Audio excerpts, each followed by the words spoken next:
Hey everybody, this is Rudy Sarza with The Dash, and today's guest is the one and only Monte Pittman. Hey, what's up, Rudy? How's it going? How you feeling? Well, as you remember, we just finished doing Rock and Roll Fantasy Just Camp. an hour ago. An hour ago, a corporate fantasy camp. It was really interesting. Basically, the process, we work with some of the people locally that attend a rock camp corporate event. We take some hit song, we rewrite it to suit their lyrically what they're into and what they do, and then we jam a bit. By the way, great singing and great playing tonight. Thank you. That was really awesome. Thank you. It's always a lot of fun playing with you and Vinny Appice. Vinny was our drummer. It's always a joy playing with you. And it's always a joy playing with you Yeah. too. It's a pinch me moment. I can't believe it. And I can't believe they filmed that performance. Yeah, it's going to be great. It's going to be great. Hopefully everybody will see some of it eventually. It was in a great auditorium, great everything, so great equipment. So, by the way, I love your guitar tone. What are you using? Thank you. Well, starting off, the guitar is an ESP guitar. It's got Seymour Duncan pickups, D'Addario strings, and I'm going into a Kemper amp. In the Kemper, I profiled my orange 8130. What is that? That's one of the orange amps, because I use yes. orange amps, but I also use a Kemper also. I use them together. A lot of people think that you get one and you don't need the other. But you can run one of the there's so many cool things about the Kemper amp.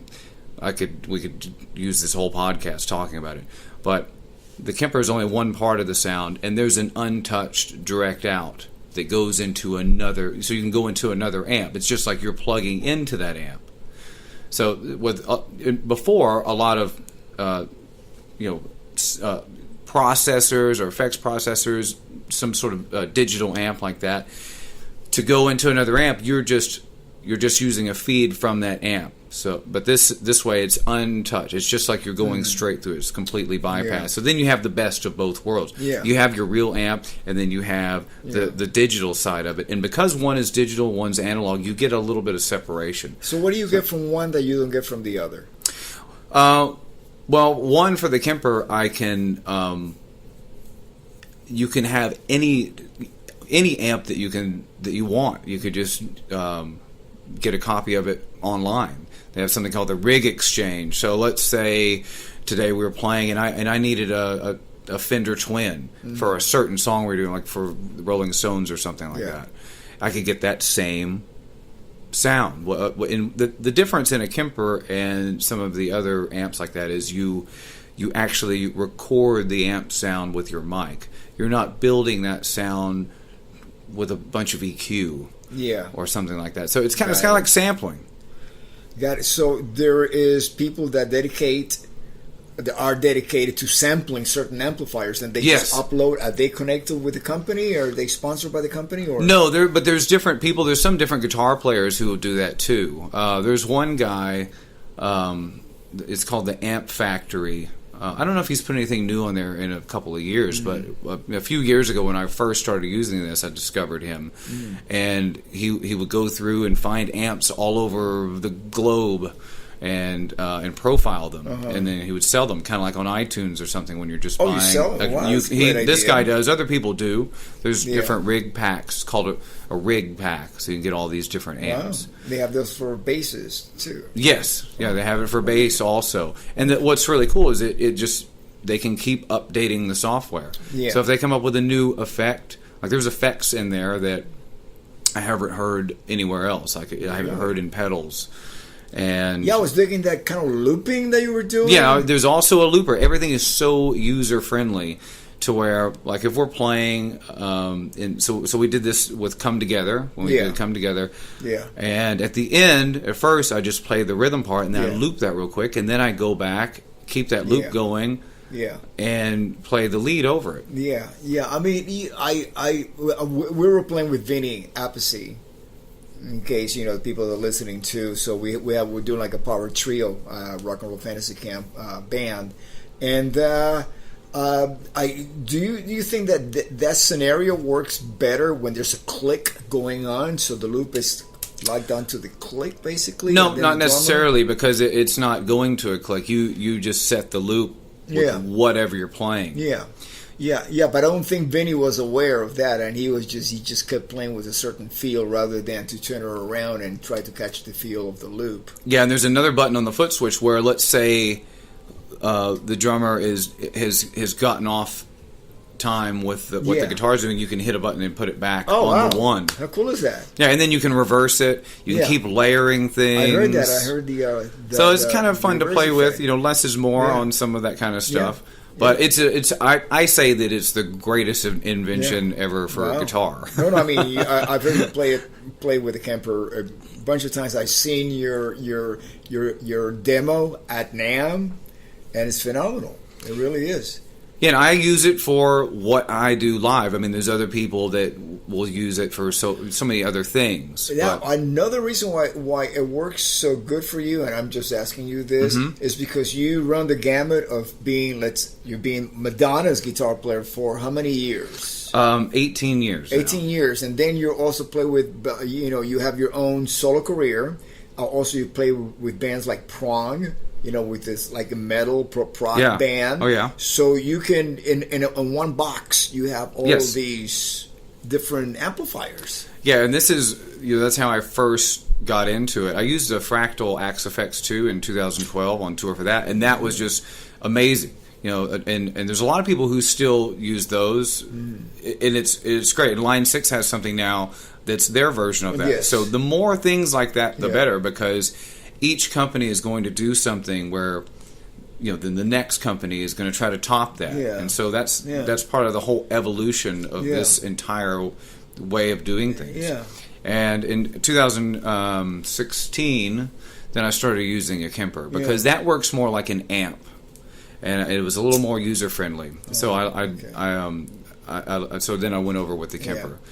And so so for a Madonna set, that's absolutely perfect for me because there's so many different sounds that you copy from her career that's lasted as long as it's lasted. Absolutely. I mean, going back to her work with Nile Rodgers. Right. If I wanted that, that's one of the things I did. I really studied him before that last tour. Like, what kind of picks does he use? What kind of amp did he use? He used those really thin red Dunlop picks. Really? And that's the secret to the funk.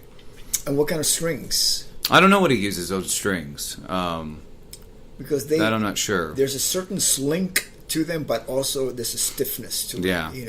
When he does the really fast. It's probably 9s or 10s. I don't know. But one interesting thing that I learned about him is he thinks like a jazz player. Mm-hmm. Like all his chords, the chord in Like a Virgin, that's an F sharp 13. Yeah.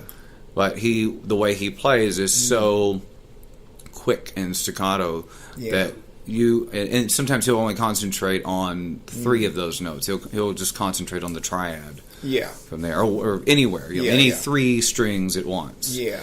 And so if I needed that kind of sound, I have it. A lot of the William Orbit stuff, like he did Ray of Light, where he plays with his fingers and it would usually play a hollow body. Yeah. So like the beginning of Ray of Light, just really, really soft picking. So you get that. Were you a fan of Chic? With Niles, I never disliked it, but I didn't grow up listening to that. Yeah, what did you grow up listening to? You. I grew up listening to. It all started with Kiss for me, like so many people. I mean, being a little kid and seeing that was just so cool. Yeah. And then I started getting into Motley Crue and bands like that, and then from there started getting into Metallica, and then I got my first guitar. Yeah. And then when I got my first guitar, how old were you when you got your first I was 13 when I got my first guitar. And what was it? It was called a Terminator. It was a Terminator by Sensonics, and my parents got it for me at Target. It was like a $75 guitar. Wow. Had a speaker built into it. Wow, that's really interesting because usually guitars like that, to me, they are so uninspiring because the neck is so thick. It's not built for finesse. It's not a masterfully built instrument. But you kept playing in spite of the instrument being such a beginner's guitar. Yeah, well, what was cool is it had an amp built in, and if I didn't get that, then I would have had to wait until next Christmas to get an amp. Yeah, you know. Yeah. So the neck, what kind of a neck did he have? I don't really remember anymore, but it wasn't a big neck, but it wasn't super thin. It was kind of in the middle. But in the middle, even it was a really cool guitar actually for a beginner, for what it was. Yeah, definitely for a beginner. Wow. And I played for a year, and then that next year at Thanksgiving, my cousin Jimmy wanted me to. He's like, "Oh, let's hear what you can play." And so I'd play things, and he goes, "Do you not know any chords?" I said, "What are chords?" And he gets up, he goes out of the room, he goes to my dad, he goes, "You need to get him in guitar lessons right now." Really? And so my parents found this guy Robert Browning, who's and where was this? I mean, in Longview, Texas. Long Beach, Texas. Longview, Texas. Longview, which is in between Dallas and Shreveport. Okay, I got it. Yep, So it's more like eastern, southern eastern Texas. Yeah. Well, no, northeastern. No, northeastern. Okay. So if you're in Dallas going to Shreveport, you pass through there to get gas or whatever. Oh, okay. So my parents found Robert Browning, who was the teacher there, and I started taking lessons from him. And then I met one of my best friends, Chris Sheehan, and we started our first band. So I started my first band when I was 14. Wow. And then soon after that, I started teaching as an apprentice to my teacher when I was 15. So I've been teaching since I was 15. So you went in a matter of 3 years, you started teaching. Yeah, I just understood it. I always nothing ever seemed like I didn't even have to think about it. I just would play. I think because I always wanted to play guitar since I was 3. The first time that I started teaching was at Musonia, when Randy asked me if I wanted to teach bass because they had just lost the bass teacher, and I was playing with him in Quiet Riot. So I actually got to spend more time with Randy because before that, I would only see him not only at the gigs but also at rehearsal and some casual hanging, socializing, But it wasn't until I spent hours every day at Musonia that I actually got to see the other side of Randy.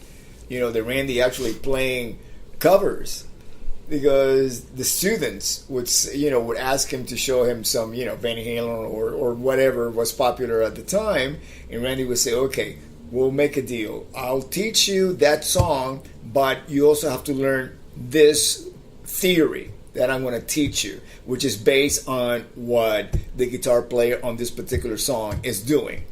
So he knew how to negotiate with the students, to get them what they want and get them to do what he wanted them to do, and that was a technique that I applied to my own teaching after that.